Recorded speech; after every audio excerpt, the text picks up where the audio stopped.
that featured a cast of adorably spooky creatures and zany characters. During the show's 18-episode run, fans around the world fell in love with Christine and her unusual ensemble. Her fans remain just as devoted to her twisted creativity today, following her on social media from all corners of the globe. Midsummer Scream is delighted to welcome to the stage, from How I Met Your Mother, King of the Hill, The Office, you know her as Rose and Cousin Effie, Colleen Smith.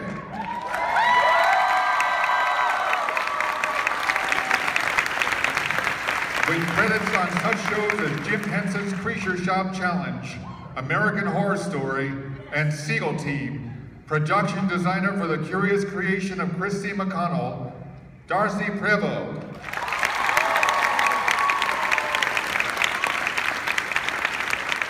From Severus Snape and the Marauders, Kukui the Boogeyman, and Stand Against Evil, you know him as Edgar, Mark Ignis.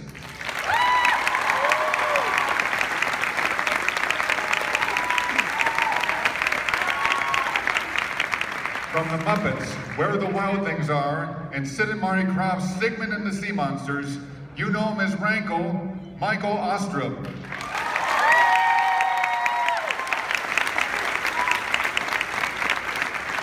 And she's the lady of the hour, the host and creator of the show, baker and maker extraordinaire. Give it up for Christine Mcconnell.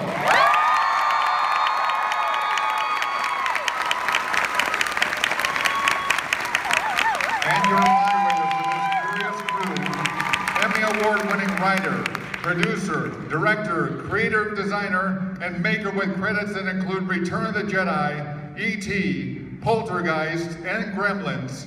Please give a warm welcome to the show's co-creator and executive producer, Kirk Thatcher.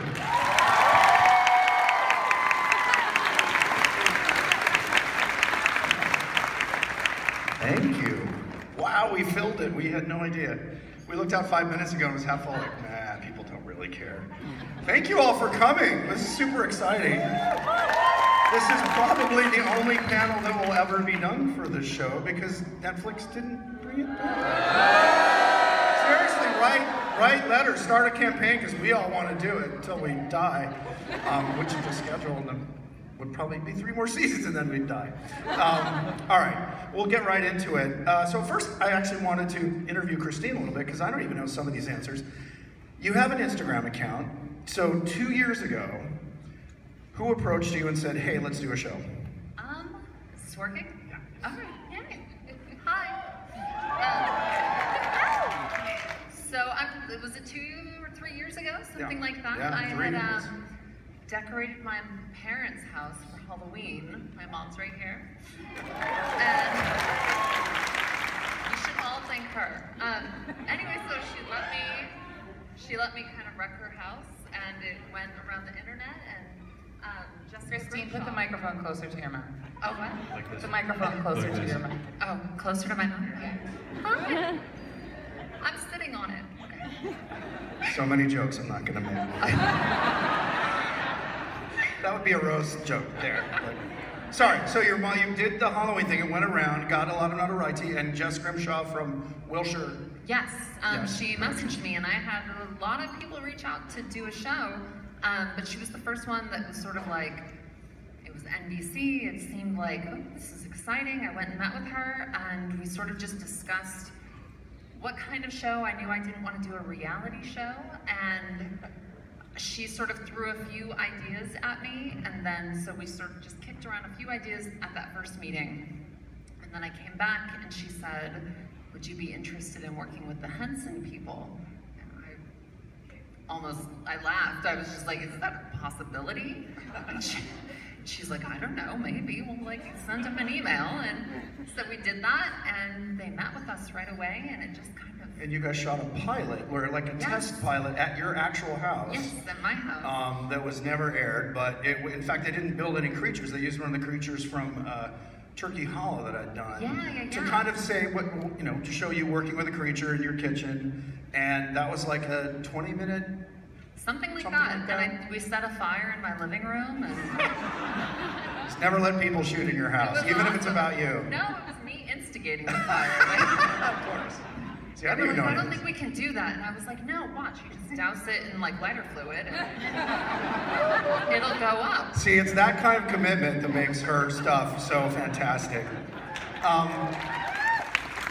So that's where I came in, because the Henson Company said, we made this test pilot and Netflix is interested. We need a showrunner to kind of, wrangle everything and work with Christine. And so I met with you, and you're amazing. And I was like, well, she's amazing if she likes me. I was worried you wouldn't like me because, I look like a hobo. No. A hobo with a yacht. And we hit it off, and we started immediately just bouncing around ideas.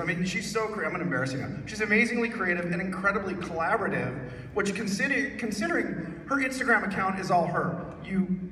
You're the model, you're the director, you're the lighting person, you do everything. So the fact that you could come in and work with all of us was amazing. And I don't know how much you went home and screamed into the pillow, but you were it was very easy for us. I was excited. It's Henson, and he's the greatest artist and ever. Kirk Thatcher. Oh, Kirk Thatcher, of course. It was just an amazing, amazing thing, and every day was just so exciting to be, on the Henson lot working with. Brian Henson was there. He was executive producer. Super surreal. So we shot in the old Charlie Chaplin stage on the Henson lot in La Brea in Hollywood. And now, you guys have all been introduced. So what I'm gonna do is start going through, I'm gonna show a couple clips, because in case someone didn't see the show. Has everyone seen the show? Did anyone not see the show? Okay, there's a few. So I'm gonna run a couple clips, if this works. Of course it's not gonna work. We tried it earlier. Oops, hold on. There we go. All right, here's the first. Now this is where we meet the creatures.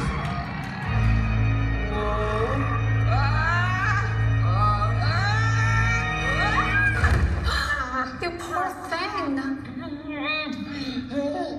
I'm dying. There's a note around his neck. I'll read it. It's upside down. Do not feed him fish. Don't feed him flesh. Oh, that makes sense.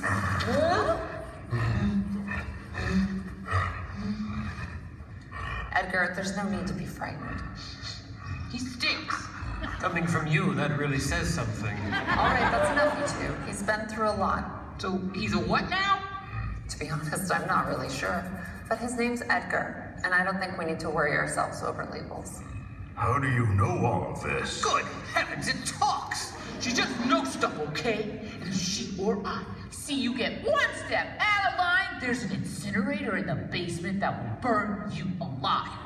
You will do no such thing.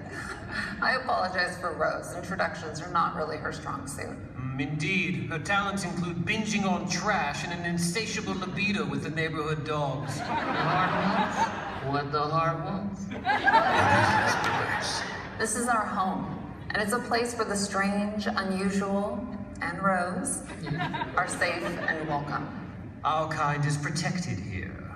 Yeah, I was crushed in a garbage truck, and she remade me better.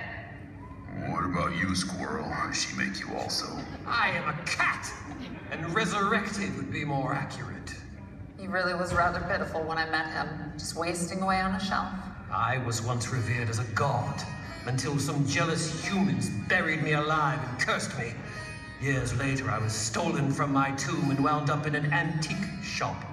Christine was good enough to accurately read the spell on my burial cloth, and now, here we are.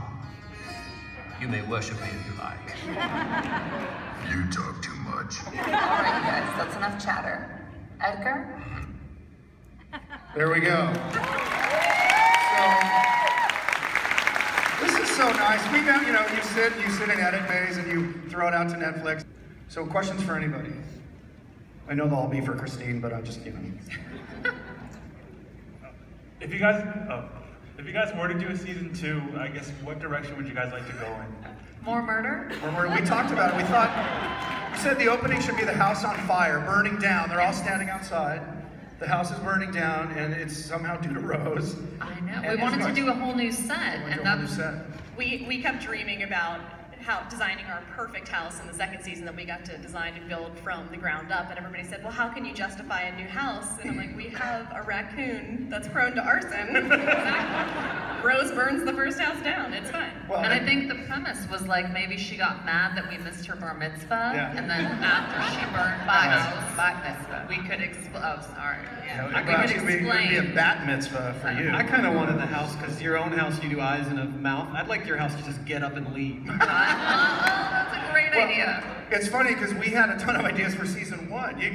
Christine sent me like 13 episodes with dragons and swamp creatures, and I'm like, oh, this is going to be awesome. And then they showed us the budget. We're like, oh, we get 3 creatures and they have to be recurring. There was going to be a Bigfoot wedding. Yeah. Like. No, her mind is fantastic. So fun to work with because you just kept getting bigger and bigger. But I was going to make her a wedding dress and a cake.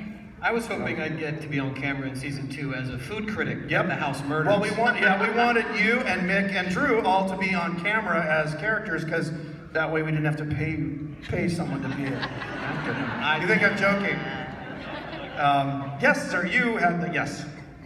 Thank you so much for actually blending the Muppetry, the horror, and the cooking genres all together in one shot. I do have to ask, who came up with the idea of breaking that fourth wall, the who's she talking to part? Kirk. That was Kirk. Thank you. Well, we didn't want it to be too much of a real cooking show, because like obviously it's not. So I said, well, what if they think she's crazy? Like the reality of the show is she knows it's a show, but they don't. So again, that was like 2 meetings with executives like, wait a minute. So she talks to the camera, which they got, but they don't talk to camera. Like, no, they're the reality of the show. She breaks it, but they think she's crazy. But thank you for noticing. Kirk, I always thought in season 2 it would have been great if we did a thing where you're at the counter and then we're in the doorway just watching you talk to the empty space. That would have been really good. Yeah, just going, so good. So weird. Maybe she's just lack of oxygen at birth. Yes, young lady in the middle there. Christine, I know that you do a lot of your own clothing design and sewing, and I was wondering if you were actually able to wear any of your own dresses during the show. Oh yeah, actually I would say my initial plan was to make everything I wore in the show, and then that didn't work out. So I was able to go to like the Universal lot and like go sort of rifle through stuff and find things that looked right or fit right. But I would say maybe 60% of it was my own clothes that I had made myself, and I'm super tall, so finding. You looked hot. I love that. She's so funny. There's the scene where she comes down the stairway for her date when Adam, who plays Norman, yeah. Sorry, it's been 2 years and I drink a lot.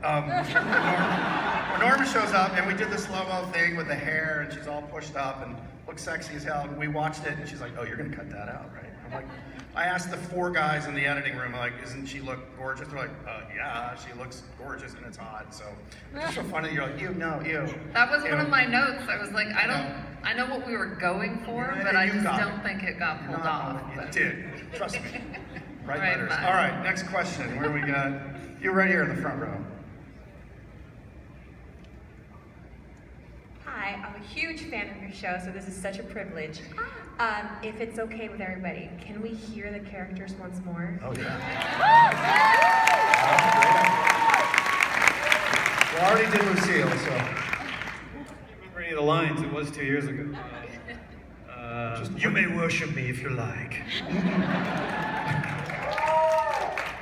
Okay, let's see. Well, I know the one that I think people like the most, so everyone just like prepare your ears because I have a microphone, but here we go.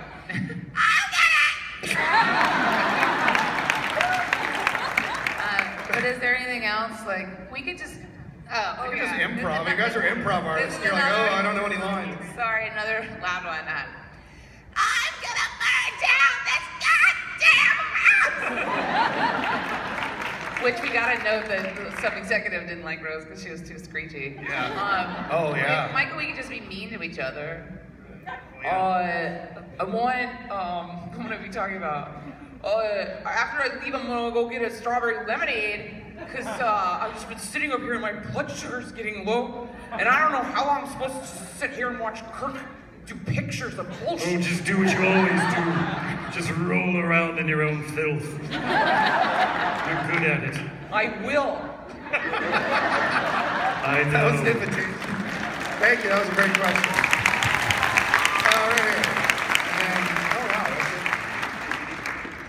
Hi, as another fan of the show, I want to ask Christine, where do you derive your inspiration? I know that you're very creative and you create a lot of things and you're amazing and we love you so much. Is this something that you've always had from childhood? Like, where do you derive your creativity from? Is anyone here familiar with the Addams Family Values movie? I want to say Debbie Jelinski is essentially everything I've ever wanted to be, except burning down my parents' house. So yeah, that's kind of like, that's been a big thing. My dad always, when he talked about women that were pretty, they were always women from the 50s.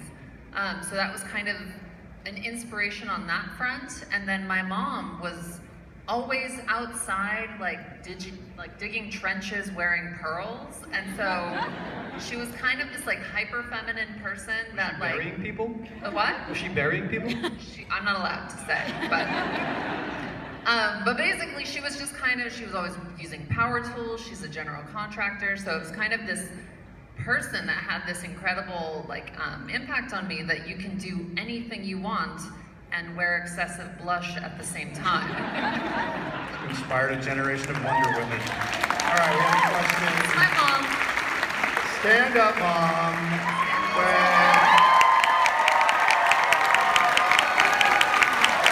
The woman who made the woman who made the show. All right, yes, we had a question back here. Okay, over there. You're waving. I'm very happy. There's so many questions. We don't know what to talk about.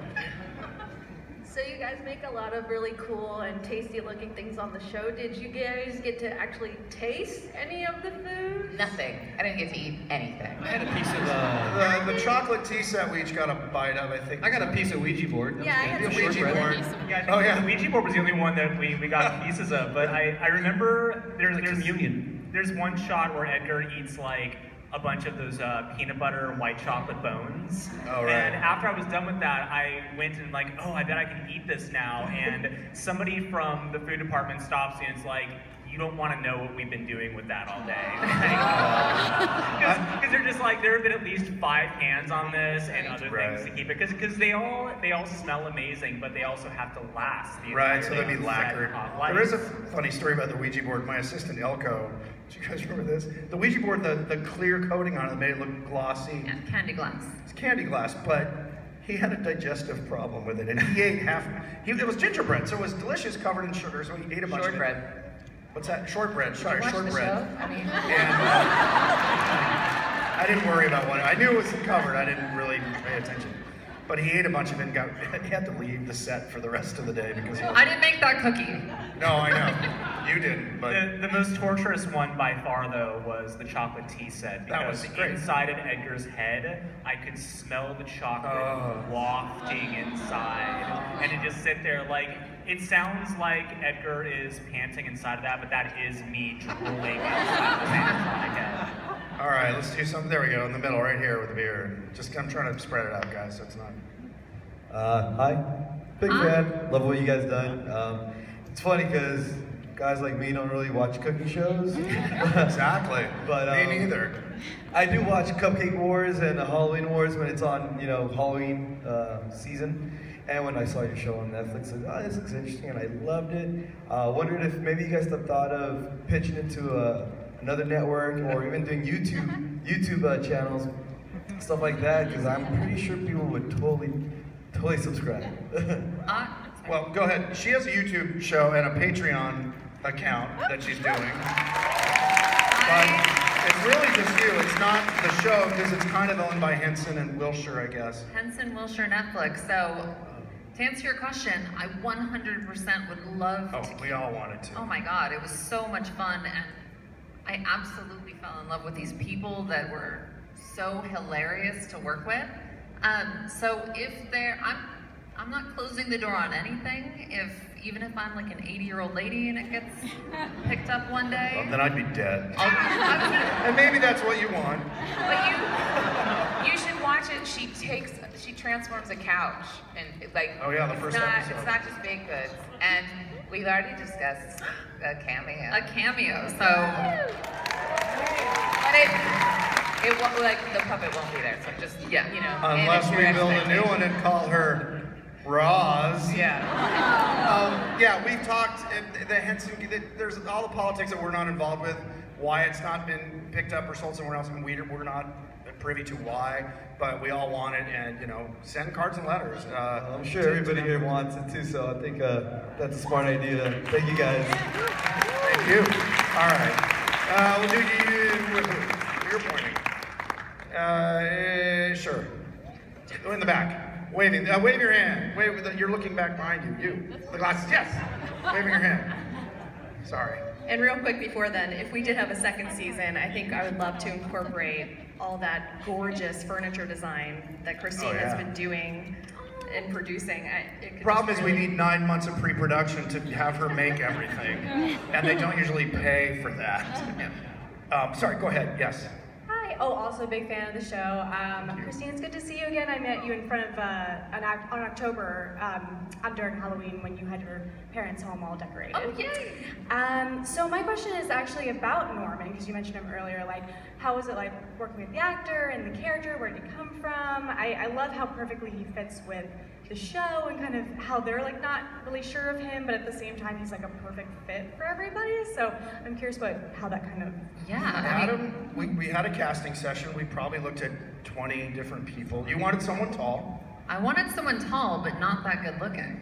Well, it's true. You wanted Adam Driver. You said that type. Adam Driver, something weird like Lurch, like. Well, no, someone you're like, like Michael Shannon was kind of like the dream guy. But the kind of budget and schedule, everything. So we all thought. I remember we saw Adam. He was great. He's like, oh, he's too good. He looks like a frat guy.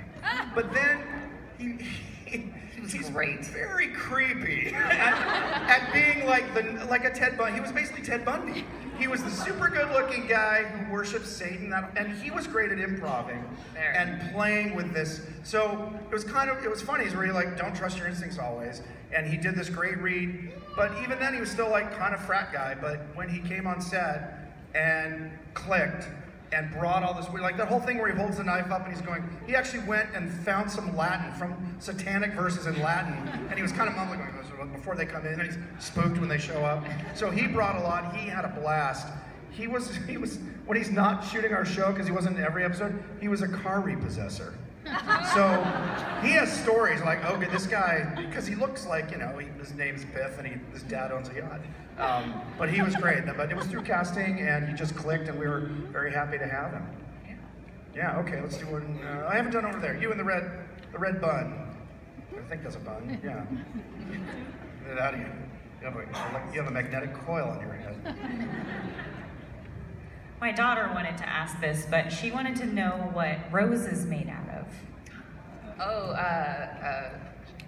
Well, sugar and spice? Yeah, sugar and spice, and for a child, I'm not going to say what I was about to say. I was like, FT. No, don't say that. I think Rose is, let me see if it's easier to come up with it if I am Rose. I guess I'm made of good ideas. Moxie. A lack of personal awareness that I think is a skill in this day and age. A determination and a lust for life. I apologize. I also want to say thank you to Christine Mcconnell for being yet another feminine icon in the horror genre. I would even put you next to Elvira, to be honest, for the new generation. My daughter absolutely loves you. Thank you so much. Did you actually want to know the materials, or was that? Yeah, no, she's a skunk and a raccoon. Yes, we wanted to know that. I apologize. What parts is she making? Skunk, raccoon, and a possum. And a fork. And a fork. And a fork. Okay. Yeah. Well, she lost her hand in a garbage disposal accident, which is trying to get some delicious garbage out. So Christine replaced it. All right, let's go over here. We haven't done over here. Anyone over here? Hey, but again. All right, you right with the bow right there. The guy with the mic's gonna. coming. Microphone's coming. Give me a mic. She's running. This is way out there. Are you up for taking this show live on the road, on a tour? Wow. That's really a question for you. Do you want to travel around the country? No. I will say there is video footage from like that special event you held before the show came out for press, in which you and Rose did like some live improv Q&A, and it was so funny. hilarious. Well, this is the thing about Rose. Is Rose weighs like 40 pounds, and the way she's built, it all rests on my thumb. Yeah. We're done? We gotta go? All right, one more question. All right, Michael spotted somebody. Which young man? There? You? Wave. Back up. Yeah, wave. Okay, we'll go to you because Michael Had his arm up for every question. Better be a good question. It better be really good.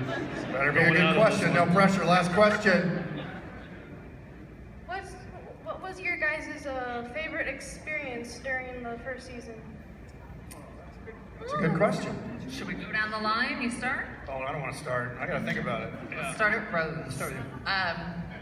When I was playing Edie and I was being dragged away, at the end I just get to go, "I'll be back, Christine! I'll be back!" And then Christine was actually getting her hair and makeup done, so she wasn't there. And she said she just heard this woman screaming, "Christine!" And it was so fun to lose my mind, but it was also fun to just like scary. Yeah, to like quiet scream. And you really fought. You were really fighting. I know. I actually almost hurt my wrist. I was like, "Ooh, don't." Yeah. Well, PA and I were holding you, and you were really fighting. So we couldn't let you go. So yeah, that was my method. favorite. Just freaking Christine out by screaming her name. I loved it. One of my favorite moments, I was kind of tucked away into the back of the soundstage. My area was always an explosion of fabrics and ribbons and hay bales. And when Christine was in the red gown, I remember her walking back to my area and plopping down on hay bales in that gown and just being like, "Can I just hang out back here for a while?" And I thought to myself, how crazy is set right now if this is where she's coming to find solitude? I mean, it's a Jim Henson show. This is a Jim Henson Creature Shop show. Growing up and being like a huge fan of everything that Henson's done and the puppetry and everything, getting to come into this and going into the Creature Shop to try on Edgar and get these fittings done while all these amazing fabricators are around me, like working on this show, Building Dark Crystal. Yeah, when I was there, Dark Crystal was being done. So I was surrounded by not only stuff on Christine McConnell, but Gelflings and all these characters in that show too. So just being able to come to set every day and be a part of like this amazing team of voice actors and puppeteers and getting to make this Henson property was incredible. I mean, this is a total dream show to be able to work on and be a part of. I think my favorite moments in the show was when we'd be in a setup and then we would have shot all the scripted material, and then Kirk would say, "All right, what do you got?" And we would come up with new stuff and improvise stuff. What do you got, kids? Yeah. Making fun of you, kid. I would be there with my phone looking up Egyptian references to make sure I wasn't violating something or it was somewhat accurate. So things like snitches get gutted and sacrificed to Anubis, stuff like that. Like just waiting for my chance to like, all right, let me polish this thing a little bit for you, Kirk. So I like the improv a lot in the show. For me, I would say I have two moments that really stand out to me as being special from this experience. And the first one was I had never seen the set until the set was done. And they granted me access, like I think it was the night before we started shooting, and I was able to go into this sort of darkened soundstage and see what Darcy and her crew had created. And it was this very surreal, like, oh my God, like my name is attached to this. Like, it was very weird, and I wish everybody could experience something so strange and cool, but it's my favorite memory. And then the next one is, I'm sitting at the table with Rose, and we've got the basket for Mr. Ketchum right there. And I'm like beaming about it and so proud, and she's like, you can buy all this stuff. You can buy all this stuff. It's my favorite. To play the reality, like, you're killing yourself for a chocolate. than the whole cell. It's also the only time in the show that Christine looks like she's going to commit violence. Yes, to Rose, that's true. See, acting, real, great. For me, it was the whole making of the show. I hadn't made a show where it was so much my input since dinosaurs. So to meet Christine, who was the 800-pound fairy godmother, I won't say gorilla, because that would you take that offense. Like it. To work with Christine and make a show that we turned out our sensibilities were pretty close, where nobody was going, oh, you can't say that, take out the ball gag, or she can't be a disgusting trash creature, and having amazing performers who just take what we're writing and make it 10 times funnier. The whole thing was really a joy, and there's so many moments. I would say the whole thing really was great. I think maybe the final edits, when you watch it, you went, well, I think today's my favorite moment because people really liked it, and you know, we never know. This is a good one. That's what we want to be rated, so thank you guys. Thank you. I think that's it. Thank you so much for coming. Thank you very much.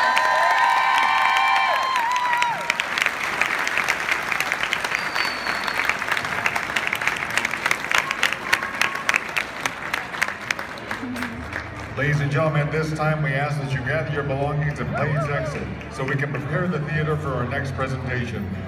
If you plan on attending our next production, you will need to exit the theater and re-enter when doors open for the next group. Thank you and have a spectacular experience here at